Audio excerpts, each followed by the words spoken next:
cooking gas for all, bank accounts and financial services for all in record time.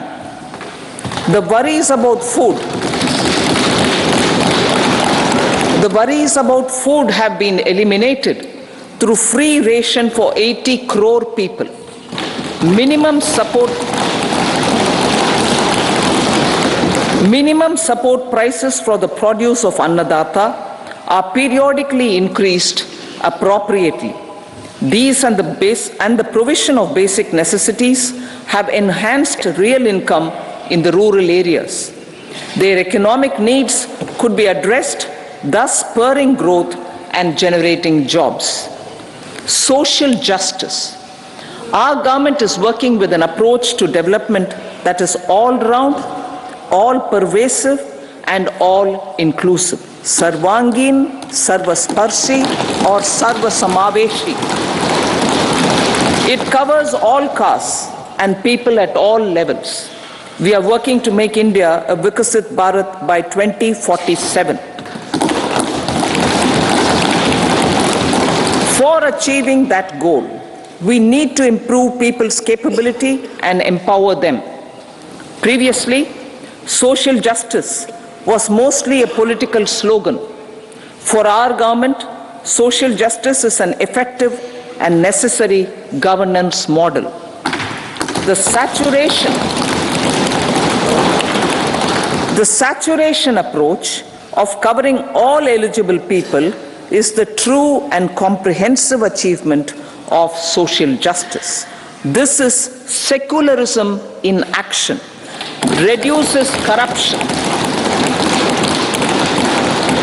and prevents nepotism, prevents Bhai Bhatijawad. There is transparency and assurance that benefits are delivered to all eligible people. The resources are distributed fairly. All, regardless of their social standing, get access to opportunities.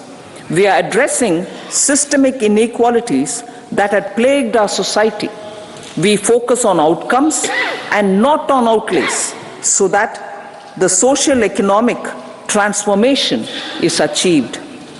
As our Prime Minister firmly believes, we need to focus on 4 major castes.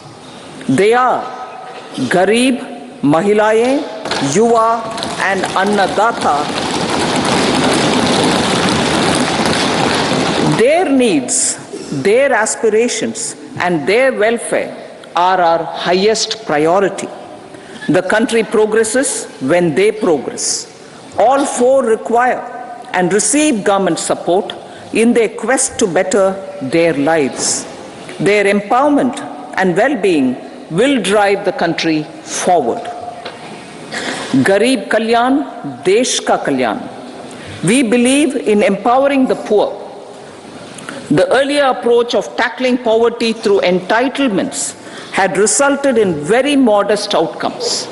When the poor became empowered partners in the development process, government's power to assist them also increases manifold.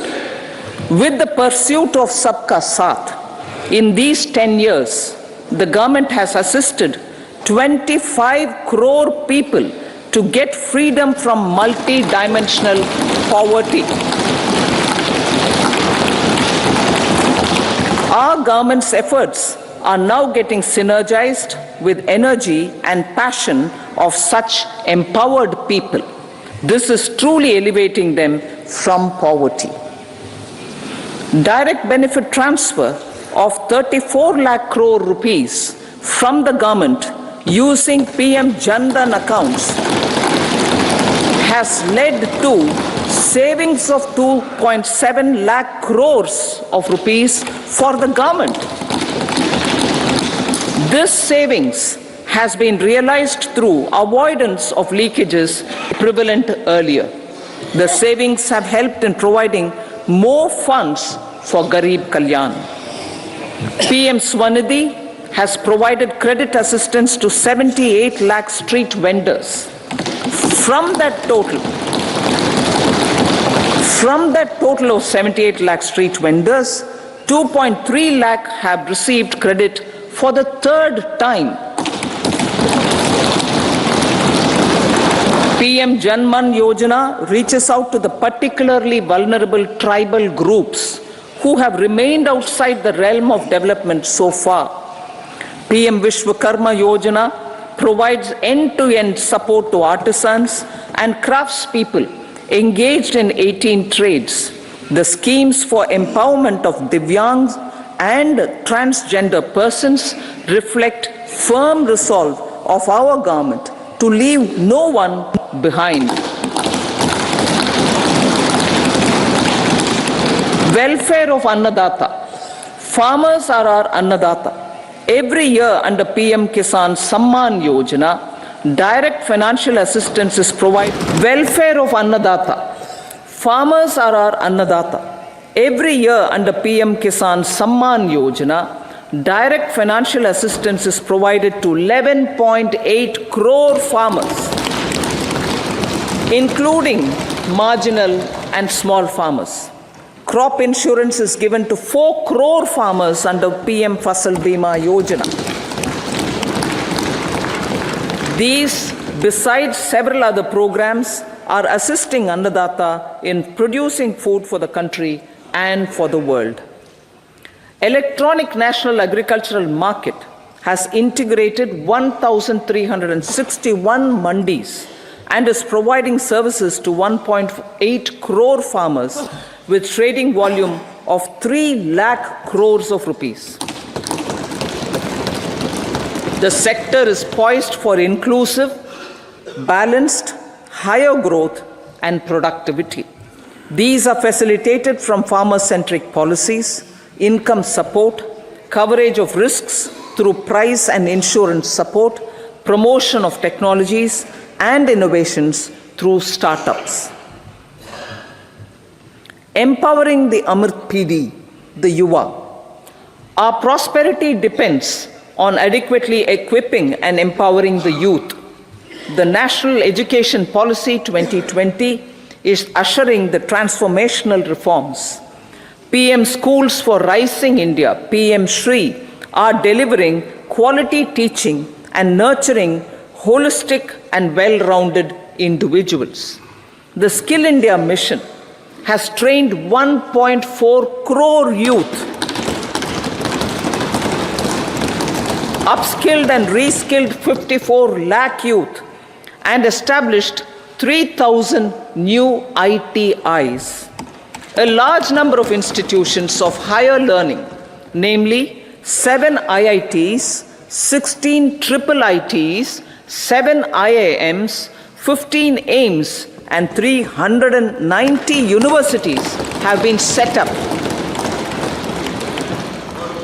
PM Mudra Yojana has sanctioned 43 crore loans aggregating to 22.5 lakh crores of rupees for entrepreneurial aspirations of our youth.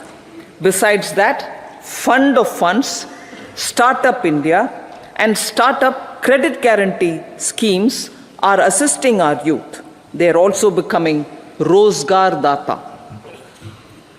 The country is proud of our youth scaling new heights in sports. The highest ever medal tally in Asian Games and Asian Para Games in 2023 reflects a high confidence level.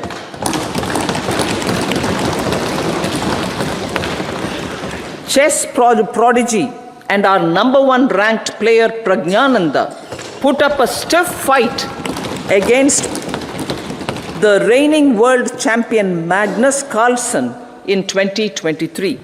Today, India has over 80 chess grandmasters compared to little over 20 in 2010. Momentum for Nari Shakti. The empowerment of women through entrepreneurship, ease of living, and dignity for them has gained momentum in these 10 years. 30 crore Mudra Yojana loans have been given to women entrepreneurs. Female enrollment in higher education has gone up by 28% in 10 years. In STEM courses, girls and women constitute 43% of enrollment, one of the highest in the world. All these measures are getting reflected in the increasing participation of women in workforce. Making triple talaq illegal, reservation of 1/3 seats for women in the Lok Sabha and state assemblies, and giving over 70% houses under PM Awas Yojana in rural areas to women, and giving over 70% houses under PM Awas Yojana in rural areas to women as sole or joint owners have enhanced their dignity.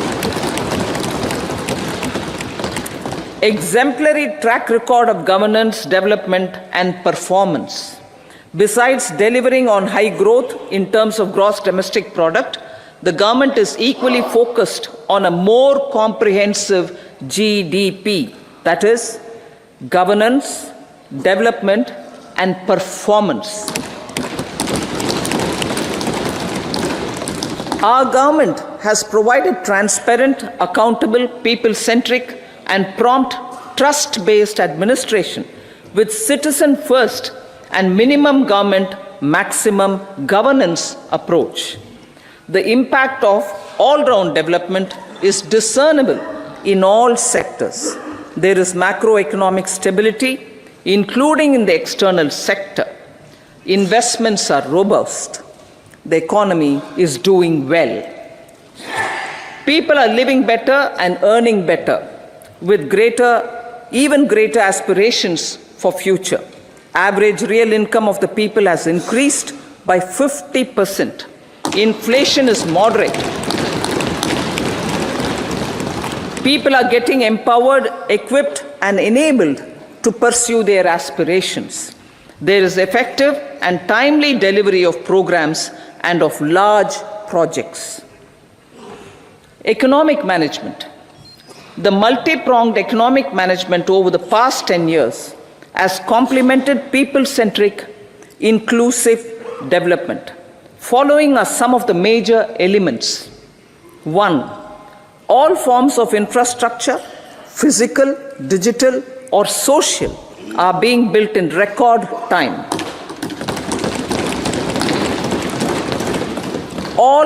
Number 2, all parts of the country are becoming active participants in economic growth.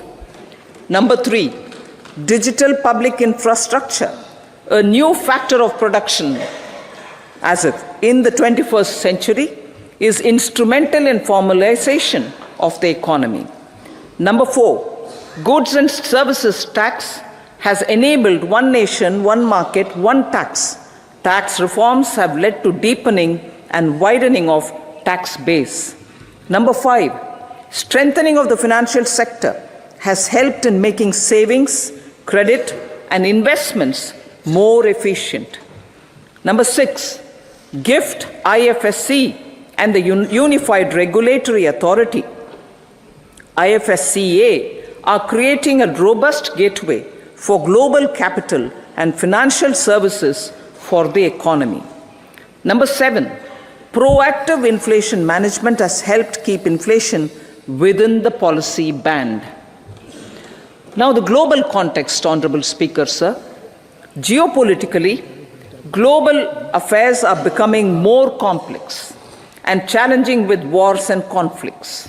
Globalization is being redefined with reshoring and friendshoring, disruption and fragmentation of supply chains, and competition for critical minerals and technologies. A new world order is emerging after the COVID pandemic.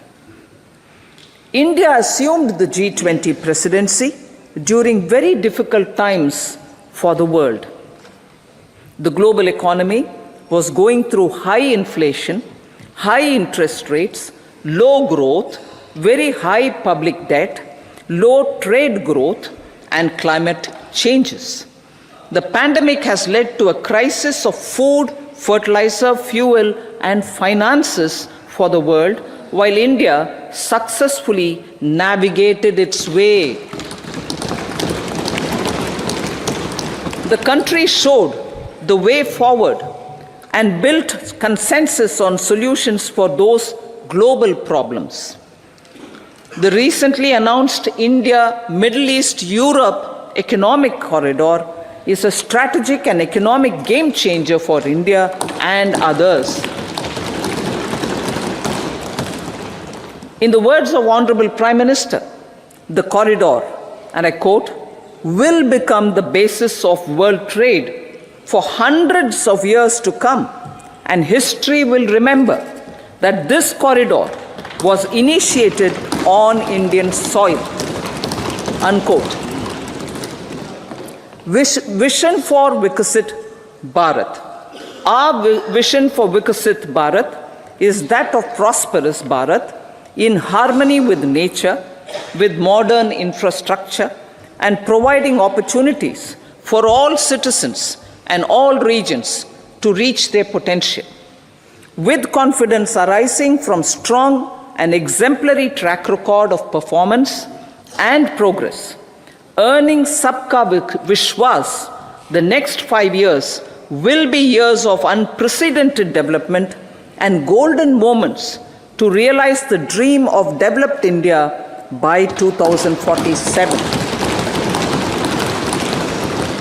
The trinity of demography, democracy, and diversity backed by Sabka Prayas has the potential to fulfill aspirations of every Indian. As Honorable Prime Minister in his Independence Day address to the nation mentioned, I quote, there is no dearth of opportunities, as many opportunities as we want. The country is capable of creating more opportunities. Sky is the limit, unquote. Strategy for Amrit Kal. Our government will adopt economic policies that foster and sustain growth, facilitate inclusive and sustainable development, improve productivity, create opportunities for all, help them enhance their capabilities, and contribute to generation of resources to power investments and fulfill aspirations. Guided by the principle, reform, perform, and transform, the government will take up next generation reforms and build consensus with the states and stakeholders for effective implementation. It is an important policy priority for our government to ensure timely and adequate finances, relevant technologies, and appropriate training for the micro, small, and medium enterprises, MSMEs, to grow and also compete globally. Orienting the regulatory environment to facilitate their growth will be an important element of this policy mix. Aligning with the Panchamrit goals, our government will facilitate sustaining high and more resource-efficient economic growth. This will work towards energy security in terms of availability, accessibility, and affordability. For meeting the investment needs, our government will prepare the financial sector in terms of size, capacity, skills, and regulatory framework. Aspirational Districts Program. Our government stands ready to assist the states in faster development of aspirational districts and blocks, including generation of ample economic opportunities. Development of the East. Our government will pay utmost attention to make the eastern region and its people a powerful driver of India's growth.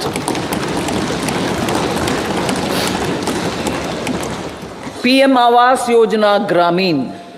Despite the challenges due to COVID, implementation of PM Awas Yojana Gramin continued, and we are close to achieving the target of 3 crore houses.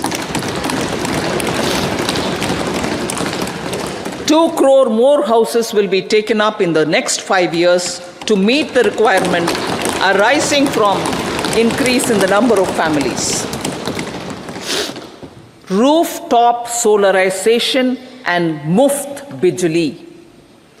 Through rooftop solarization, 1 crore households will be enabled to obtain up to 300 units free electricity every month. This scheme follows the resolve of Honorable Prime Minister on the historic day of consecration of Sri Ram Mandir in Ayodhya. Following benefits are expected. Savings up to 15 to 18,000 rupees annually for households from free solar electricity and selling the surplus to the distribution companies. Charging of electric vehicles. Entrepreneurship opportunities for a large number of vendors for supply and installation. Employment opportunities for the youth with technical skills in manufacturing, installation, and maintenance. Housing for middle class. Our government will launch a scheme to help deserving sections of the middle class, and I quote from Honorable Prime Minister's words, living in rented houses or slums or chawls and unauthorized colonies, unquote, to buy or build their own houses. Medical colleges. Several youth are ambitious to get qualified as doctors. They aim to serve our people through improved healthcare services. Our government plans to set up more medical colleges by utilizing the existing hospital infrastructure under various departments. A committee for this purpose will be set up to examine the issues and make relevant recommendations. Cervical cancer vaccination. Our government will encourage vaccination for girls in the age group of 9 to 14 years for prevention of cervical cancer. Maternal and child health care. Various schemes for maternal and child care will be brought under one comprehensive program for synergy in implementation. Upgradation of Anganwadi centers under Saksham Anganwadi and Poshan 2.0 will be expedited for improved nutrition delivery, early childhood care, and development. The newly designed U-Win platform for managing immunization and intensified efforts of Mission Indradhanush will be rolled out expeditiously throughout the country. Ayushman Bharat. Healthcare cover under Ayushman Bharat scheme will be extended to all ASHA workers, to all Anganwadi workers and helpers. Agriculture and food processing. The efforts of value addition in agriculture sector and boosting farmers' incomes will be stepped up.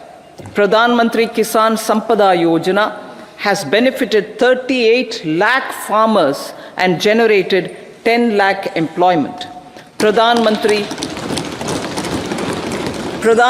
Formalization of Micro Food Processing Enterprises Yojana has assisted 2.4 lakh SHGs and 60,000 individuals with credit linkages.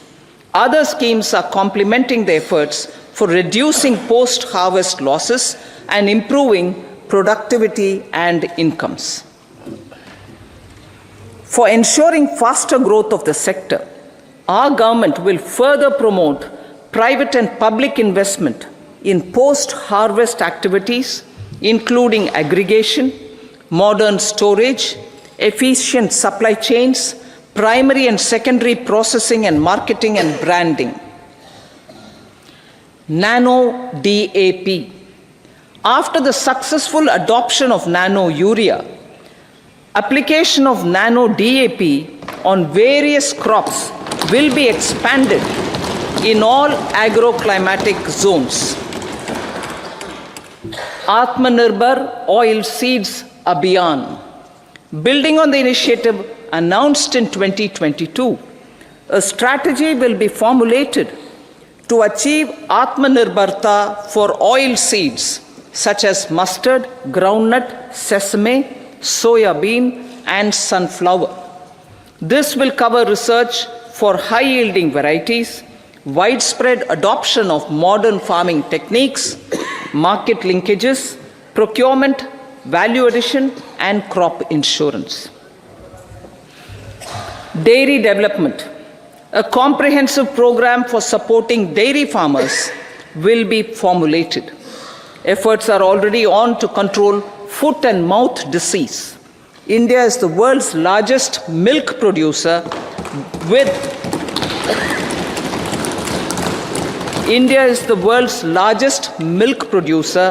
but with low productivity of milch animals. The program will be built on the success of existing schemes such as Rashtriya Gokul Mission, National Livestock Mission, and infrastructure development funds for dairy processing and animal husbandry. Matsya Sampada. It was a government which set up a separate department for fisheries, realizing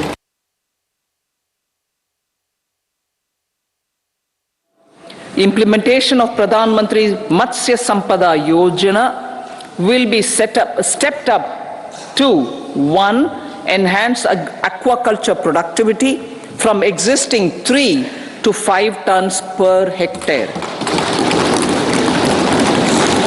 2. Double exports to 1 lakh crore rupees, and 3. Generate 55 lakh employment opportunities in the near future. 5 integrated aqua parks will also be set up. Lakpati Didi.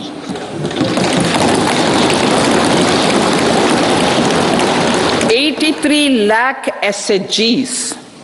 83 lakh SHGs with 9 crore women. 83 lakh SHGs. 83 lakh SHGs with 9 crore women are transforming rural socio-economic landscape with empowerment and self-reliance. Honorable Speaker said, their success has assisted nearly 1 crore women to become Lakpati Didi already. They are an inspiration to others. Their achievements will be recognized through honoring them. Buoyed by the success, it has been decided to enhance the target for Lakpati Didi from 2 crores to 3 crores.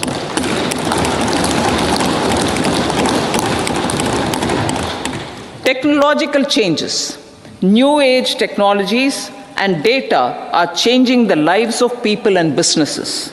They are also enabling new economic opportunities and facilitating provision of high-quality services at affordable prices for all, including those at the bottom of the pyramid.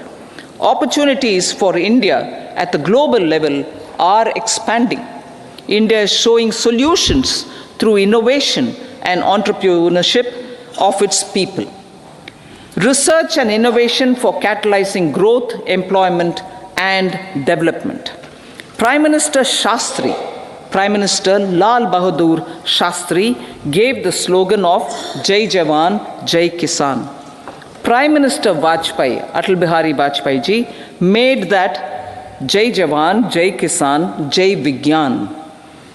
Prime Minister Modi has furthered that to Jai Jawan, Jai Kisan, Jai Vigyan, and Jai Anusandhan,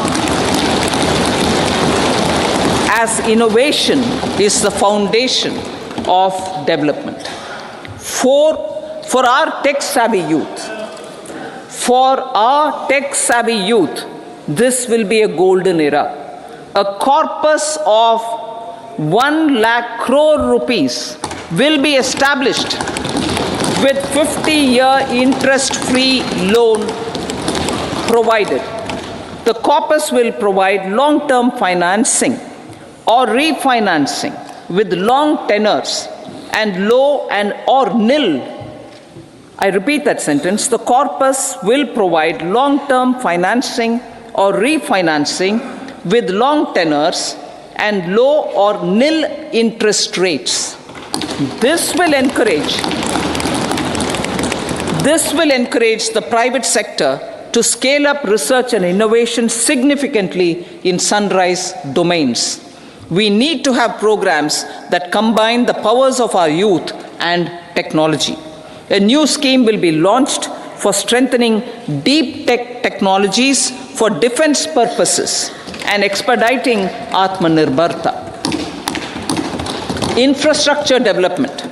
Building on the massive tripling of the capital expenditure outlay in the past 4 years, resulting in huge multiplier impact on economic growth and employment creation, the outlay for the next year is being increased by 11.1% to 11,111 crore rupees. This would be 3.4% of our GDP. Railways. 3 major railway corridor programs will be implemented. These are energy, mineral and cement corridor. Number 2, port connectivity corridors. And number 3, high traffic density corridors. The projects have been identified under the PM Gati Shakti for enabling multimodal connectivity. They will improve logistics efficiency and reduce cost. The resultant decongestion of the high traffic corridors will also help in improving operations of passenger trains. 3 economic corridor programs will accelerate our GDP growth and reduce logistic costs.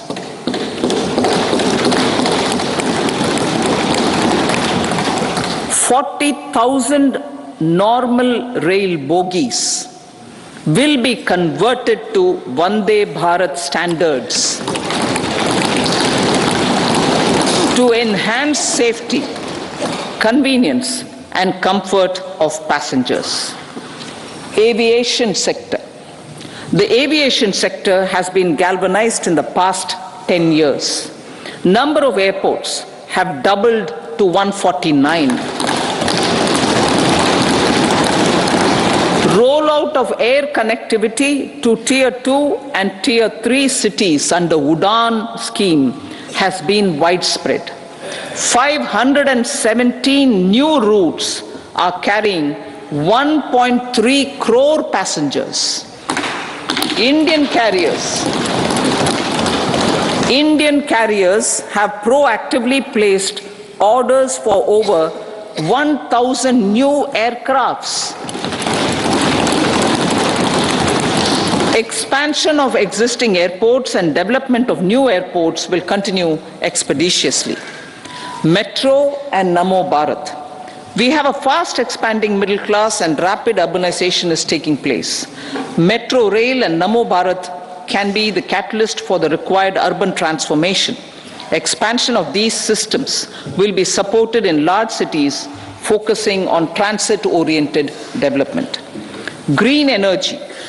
Towards meeting our commitment for net zero by 2070, the following measures will be taken. Viability gap funding will be provided for harnessing offshore wind energy potential for initial capacity of 1 gigawatt. Coal gasification and liquefaction capacity of 100 metric tons will be set up by 2030. This will also help in reducing imports of natural gas, methanol, and ammonia. Phased mandatory blending of compressed biogas in compressed natural gas for transport and piped natural gas for domestic purposes will be mandated. Financial assistance will be provided for procurement of biomass aggregation machinery to support collection. Electric vehicle ecosystem.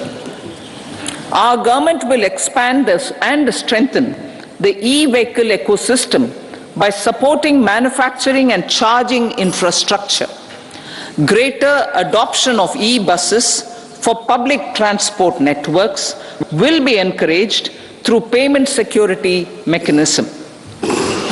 Biomanufacturing and biofoundry. For promoting green growth, a new scheme of biomanufacturing and biofoundry will be launched. This will provide environment-friendly alternatives such as biodegradable polymers, bioplastics, biopharmaceuticals, and bioagri inputs. This scheme will also help in transforming today's consumptive manufacturing paradigm to the one based on regenerative principles. Blue Economy 2.0. For promoting climate resilient activities for Blue Economy 2.0, a scheme for restoration and adaptation measures and coastal aquaculture and mariculture with integrated and multi-sectoral approach will be launched. Comprehensive development of tourist centers. The success of organizing G20 meetings in 60 places presented diversity of India to global audience. Our economic strength has made the country an attractive destination for business and conference tourism. Our middle class also now aspires to travel and explore. Tourism, including spiritual tourism, has tremendous opportunities for local entrepreneurship. States will be encouraged to take up comprehensive development of iconic tourist centers, branding and marketing them at global scale.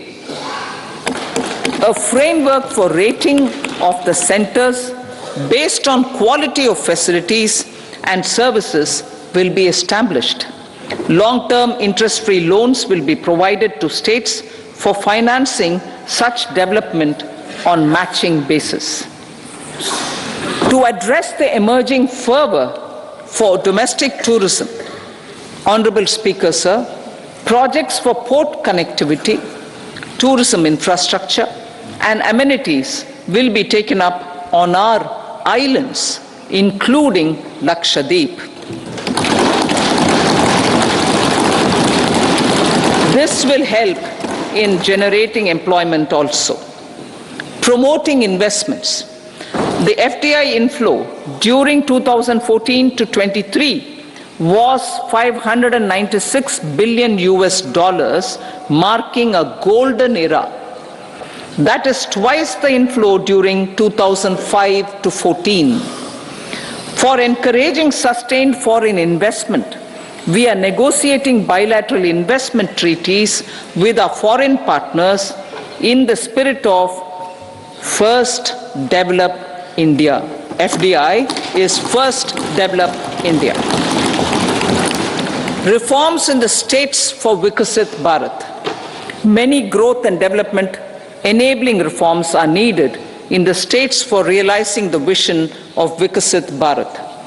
A provision of 75,000 crore rupees as 50-year interest-free loan is proposed this year to support those milestone-linked reforms by the state governments. Societal changes. The government will form a high-powered committee for an extensive consideration of the challenges arising from fast population growth and demographic changes. The committee will be mandated to make recommendations for addressing these challenges comprehensively in relation to the goal of Vikasit Bharat. Amrit Kal as Kartavya Kal. Our government stands committed to strengthening and expanding the economy with high growth and to create conditions for people to realize their aspirations. Honorable Prime Minister, in his Independence Day address to the nation in the 75th year of our Republic, said, and I quote, "We commit ourselves to national development with new inspirations, new consciousness, new resolutions as the country opens up immense possibilities and opportunities. It is our Kartavya Kal. Unquote. Every challenge of the pre-2014 era was overcome through our economic management and our governance. These have placed the country on a resolute path of sustained high growth. This has been possible through right policies, true intentions, and appropriate decisions. In the full budget in July, Honorable Speaker, our government will present a detailed roadmap for our pursuit of Vikasit Bharat.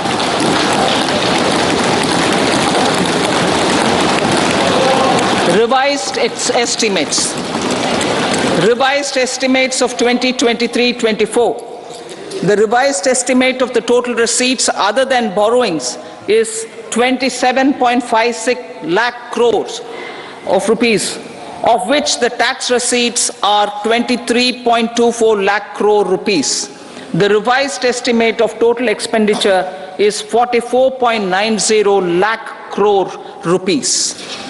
The revenue receipts at 30.03 lakh crore rupees are expected to be higher than the budget estimate, reflecting strong growth momentum and formalization in the economy. The revised estimate of the fiscal deficit is 5.8% of GDP, improving on the budget estimate, notwithstanding moderation in the nominal growth estimates. Budget estimates for 2024-25. Coming to the year 2024-25, the total receipts other than borrowings and total expenditure are estimated at 30.80 and 47.66 lakh crore rupees respectively. The tax receipts are estimated at 26.02 lakh crore rupees. The scheme of 50-year interest-free loan for capital expenditure to states will be continued this year with an outlay of 1.3 lakh crore rupees. We continue on the path of fiscal consolidation, as announced in my budget speech of 2021-22, to reduce fiscal deficit below 4.5% by 25-26.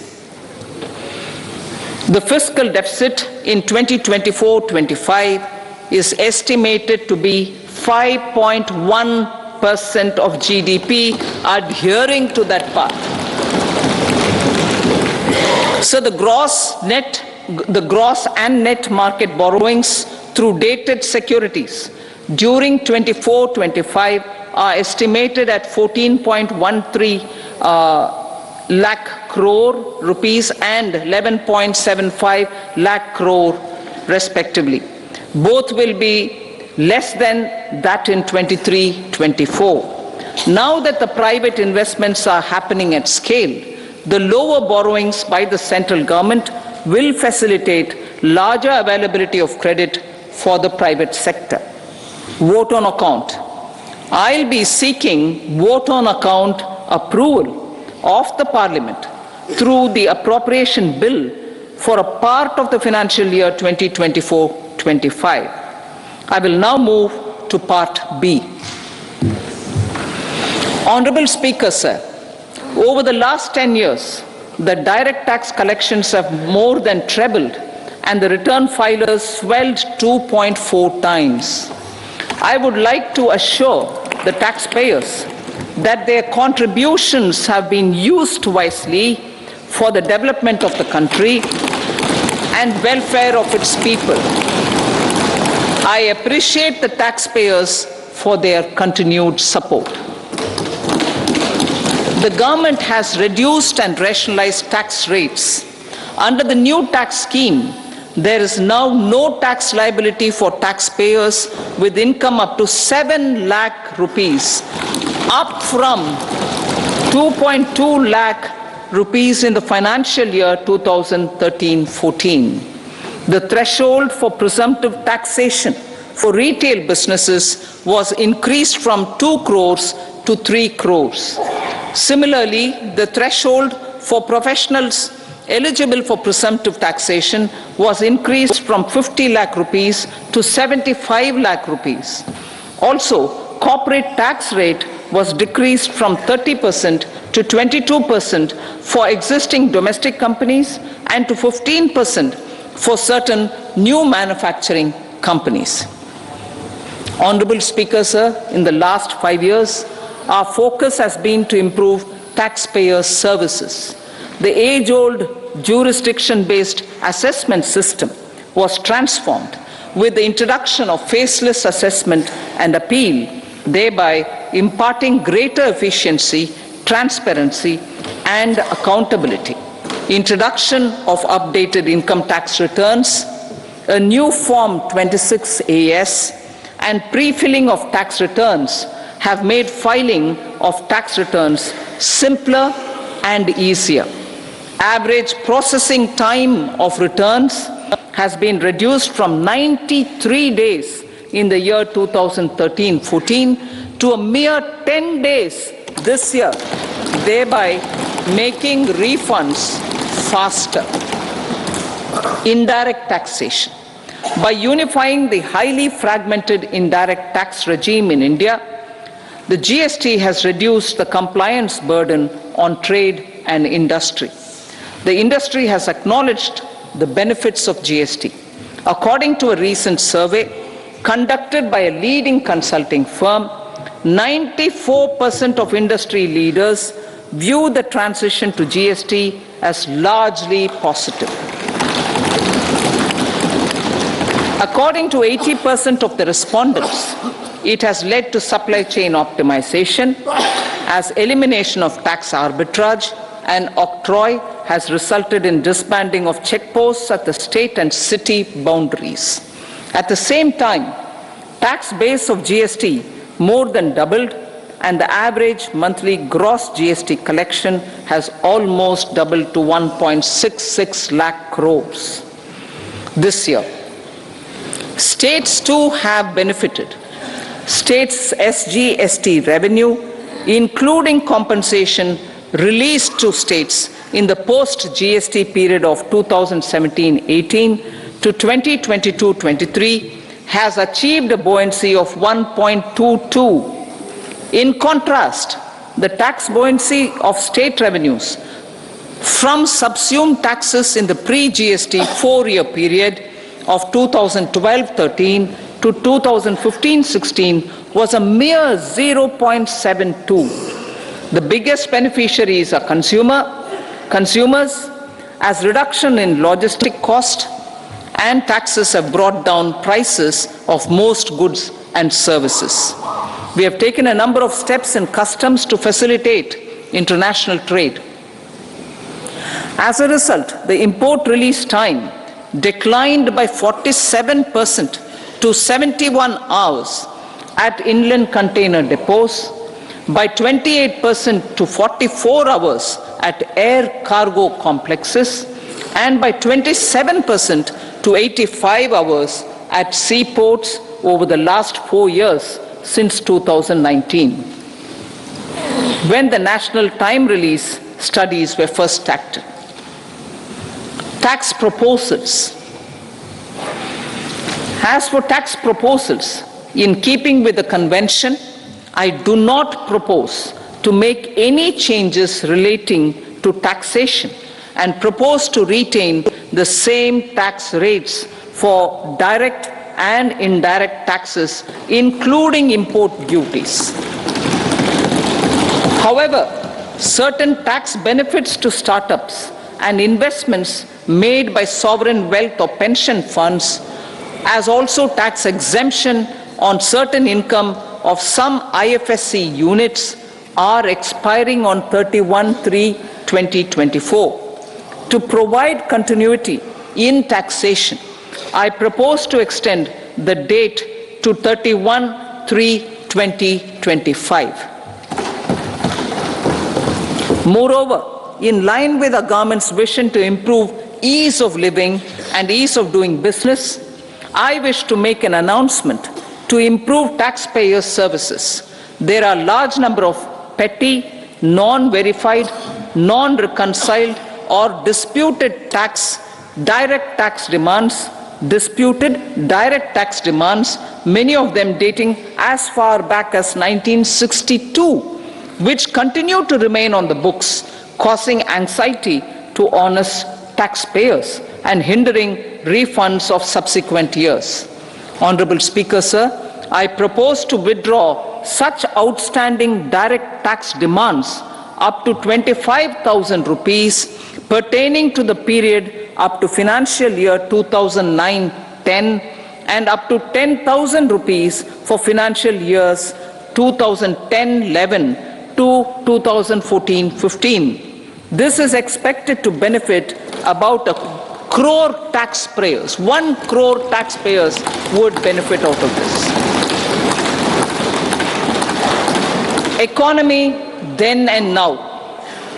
In 2014, when our government assumed the reins, the responsibility to mend the economy step by step and to put the governance systems in order was enormous. The need of the hour was to give hope to the people, to attract investments, and to build support for the much needed reforms. The government did that successfully, following a strong belief of nation first. The crisis of those years has been overcome, and the economy has been put firmly on a high, sustainable growth path with all-round development. It is now appropriate to look at where we were then. I repeat, it is now appropriate to look at where we were then till 2014 and where we are now, only for the purpose of drawing lessons from the mismanagement of those years. The government will lay a white paper on table of the House.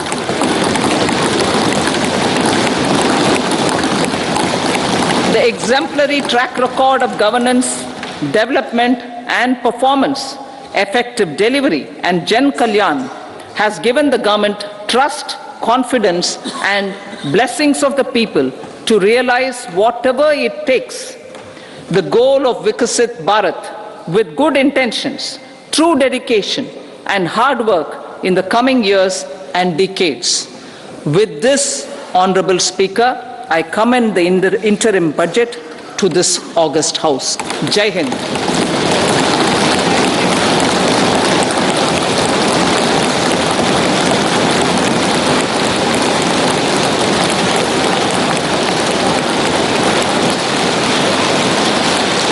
Item number 2, Srimati Nirmala Sitharaman ji.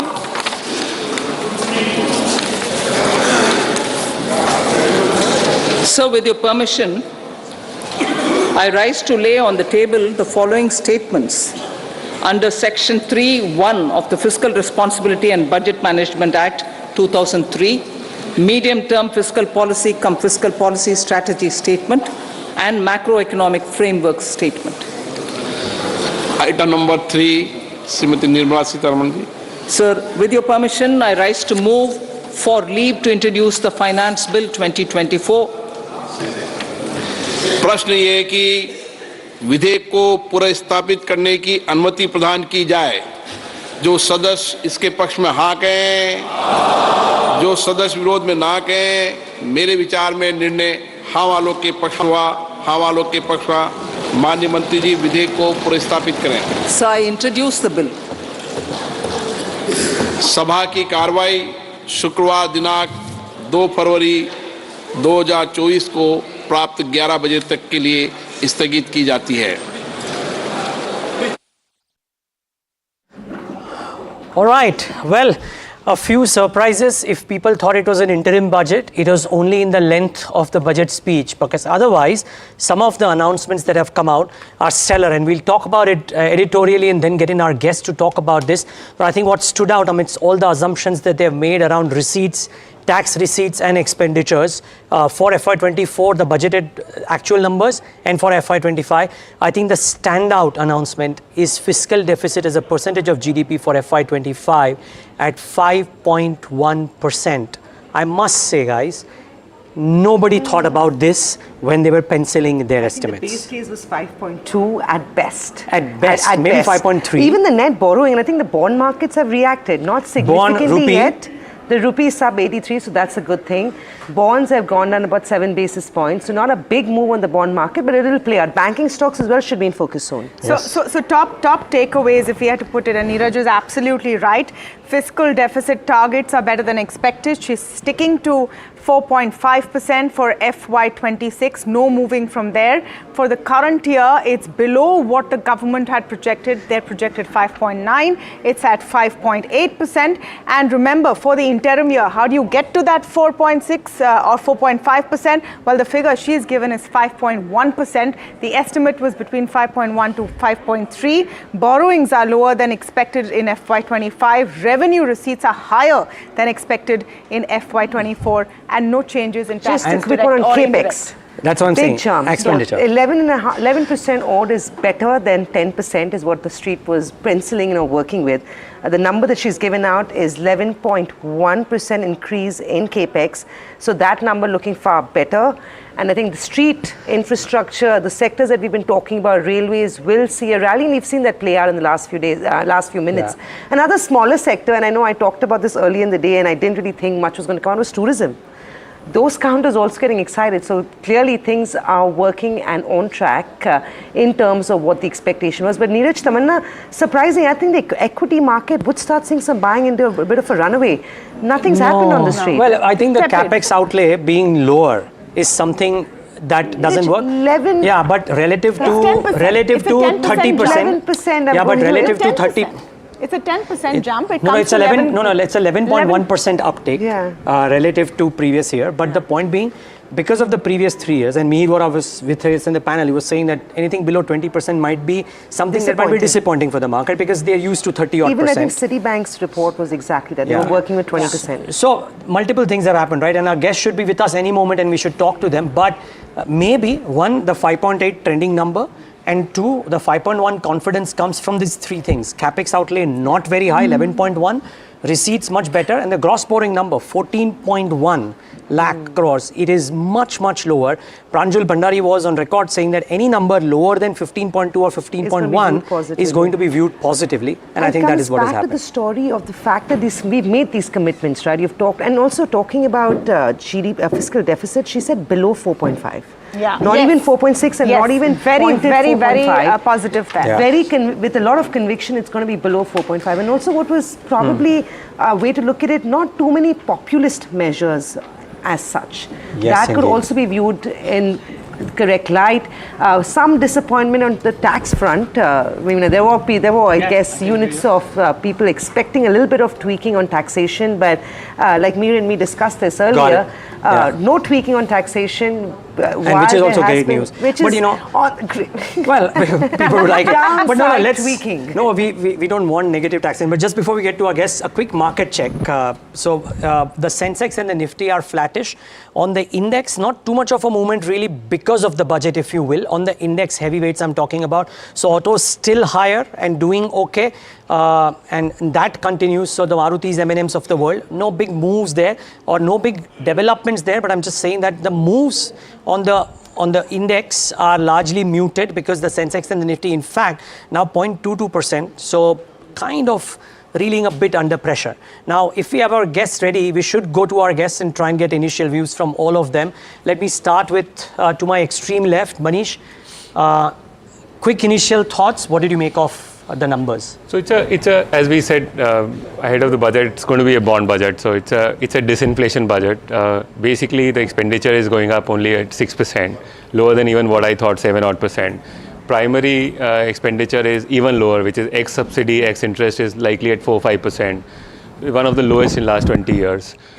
Fiscal deficit is actually versus market expectation of 5.3, 5.4, it's 5.1. So it's sort of paving way for a pivot for monetary policy. That look, we've done enough capex. There's been a substantial jump. So let's sort of get into a little bit of a conservative mode now, so that we pave way for monetary policy to ease. AMIs can come off, liquidity can improve.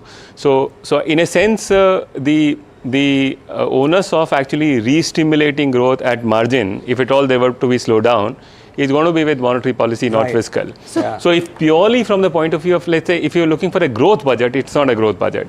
It's a disinflation budget, and which essentially is going to be for long-term, medium-term very good, because government has done a lot of things.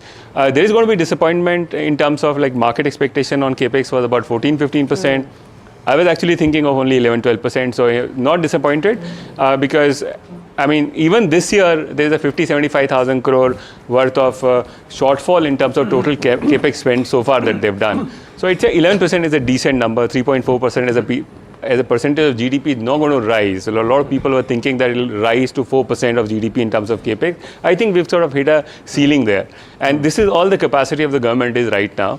So I think incrementally, the pivot will be back to a 2016-18 regime, where you'll have a 4.5% fiscal deficit in 1 or 2 years' time, and then mostly the local household and the private sector actually sort of re-stimulating or helping economy grow, instead of government pushing it through capex. Do you think the onus now will be on the RBI when they meet for the next policy meet? So I think that will be more directional in nature then. That's the beauty of this, the SKD and Modi tango, so to say, I kind of call it, because unlike the previous regimes, these guys tango very well. So far it was fisc, and then now sort of the fisc is withdrawing so that monetary policy can actually accommodate. Okay, Rajiv Anand is also joining us now on our first quick takes of the budget. Rajiv Anand, Deputy MD, Axis Bank, with us. Very good afternoon to you, Rajiv. The conversation in here saying that it is not a growth budget, but positive on all the key factors. Your fiscal deficit targets matched for this year, better than expected. Capex at 11%, maybe lower than what the street wanted, but you're showing a continuum of growth. What's your first take? I think I don't want to get into the semantics on whether this is a growth budget or not, but I think clearly shows the intent that the fiscal deficit is going to be managed as we get into the next 5 years as well, which is fantastic. And I think you're already seeing the fact that where the market is expecting fiscal deficit at about 5.4%, 5.1% for next year is a pleasant surprise. And I think if you look at the fiscal arithmetic as well, I think it's quite credible at this point in time. We've already seen the 10-year bond yields rally about 10 basis points on the back of that. I did hear some conversation around allocation to capital expenditure. I think capital expenditure increase is higher than the overall increase in expenses, which I think is positive again. I would have expected a little more on creating more demand at the rural level, not just more importantly creating more rural income, but perhaps that is there in the details, and maybe we can figure this out as we go forward. But I think overall a budget that I think one should be quite satisfied with. Yeah. Rajiv, just a quick follow-up in terms of the borrowing figure and the point that the finance minister also made, that there is going to be a curtailment in government borrowing better than what the street and the broad expectations are, to be able to give enough room for the private sector. Do you think that is now expected to play out? Are you happy with that number? I think, like I said to you, the fiscal arithmetic is credible. And so therefore, by definition, the expectation in terms of the gross borrowing program, approximately in the vicinity of about 14 lakh crores, I think is something that the markets are quite comfortable to work with as we get into 24-25. We are certainly we are certainly seeing private capex has kicked in over the last 8 to 12 quarters. One of the things that's certainly happening is the fact that because of the fact that corporate cash flows have been quite strong, much of this private capex has been funded by internal accruals. Not so good as the head of a corporate bank, but I think it just is symptomatic of what a solid state corporate balance sheets are at this point in time. And perhaps looking at this budget, and once we get the uncertainty of the elections out of the way, I think it's fair to expect that corporate India will push the pedal on private capex as we go forward. Rajiv, just a quick follow-up on what you said. So net borrowing numbers come in lower than expected. You've got that 25 billion that's going to come our way on back of India's inclusion in the JPM. In terms of, and of course, you've got the onus now shifted to the RBI through a monetary policy measure in the next meeting. In terms of outlook or trajectory on the 10-year, what are you working with? We've already seen a 9 basis point movement, like you said, was an instant knee-jerk reaction for now. I think if you look at the curve is very flat at the moment. I mean, overnight funding rate is at 675. The 10-year is close to 712, 713 at this point in time. I think the focus for all bankers is really to see, when the funding rates at the short end will begin to ease, which will bring down the short end of the curve from overnight to, let's say, up to 5 years. Down at this point in time. Liquidity in the system is quite tight, and as a result of that, you've already seen the fact that funding rates or cost of funds for banks has certainly gone up. That has certainly put some pressure on NIMs, for banks. And I think as banks, not so much about the 10-year, but I think the focus is to see when liquidity in the system will come back. I do hope that perhaps once the first rate cut in the US happens, and two is when the flows of money, thanks to the JP Morgan index inclusion, happens sometime in June, we will see some easing of liquidity. So really the focus of attention is around liquidity. I think there isn't that much space for the 10-year to move at this point in time. Right. By the way, just want to mark that the EY think tank is with us in our studios and giving us all the intelligence, and will be up on your screen as well. In a moment from now, we'll speak to Pranav Sehta as well and get his view too. But Rajiv, just one quick question before Shankar comes in with a question too. I heard you mention that the state capex has been strong. For some people, that's been the story of FY24, if you will, a 40% uptick there. Could that play a part in ensuring that the capex momentum stays high? Because not that the central government has anyways lived up to the whole amount of the capex that was the budget estimate per se. So is this not too disappointing, or are you disappointed with this 11.1% number? I think what I mentioned was the fact that private capex has been quite strong, although much of that private capex is getting funded by internal accruals. But I think, to the point that you're making about state and state capex, I think that's really where the game is as far as India is concerned. We are seeing, healthy competition among states. We are seeing execution, although execution is different in terms of quantity and quality across all states. And given the fact that such a large percentage of central revenues is getting, there is devolution to the state governments, ultimately the onus of capex execution will rest with the state governments. Hi Rajiv, this is Shankar here. I had a question. Hi, Shankar. Over the past few weeks, particularly after the bank results, there's been a lot of conversation about the credit deposit ratio. The mystery sort of is why deposits are growing slower than credit, and even though the GDP is growing faster. Do you think that if this budget sort of dips in, brings in a disinflationary, brings down the cost of capital, that part of the challenge that the financial sector faces will come down? I mean, this question is in two parts. What explains the lag in deposit growth, and would this budget address that?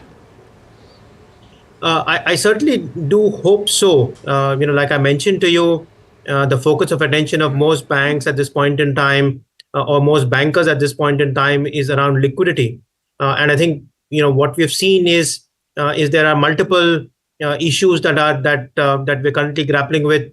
There's a large cash balance that's sitting with the government that is creating some tightness in liquidity.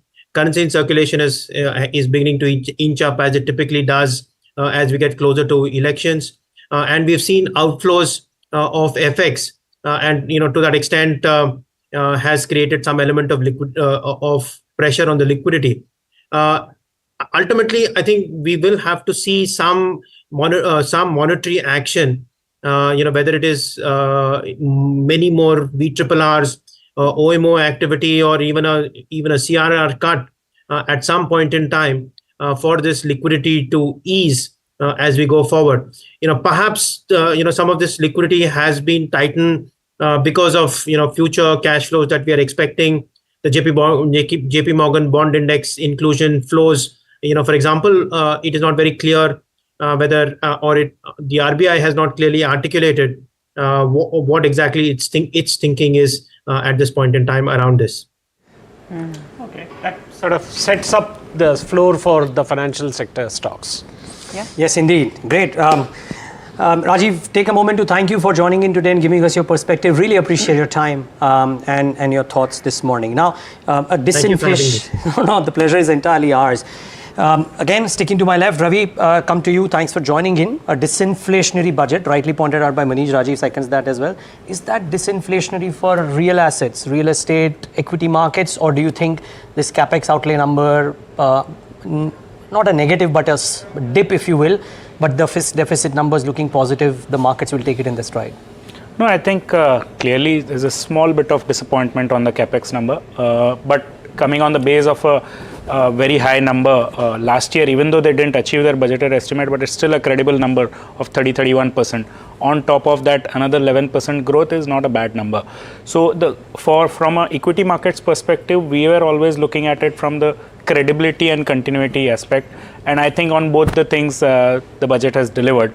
There is credibility in the numbers, whether it is on the revenue estimate side or whether it is on the tax buoyancy numbers. So we are absolutely okay, and there is some positive surprise on the fiscal deficit front. So that broadly, I think as Manish mentioned earlier, it's more a bond market budget than an equity markets budget.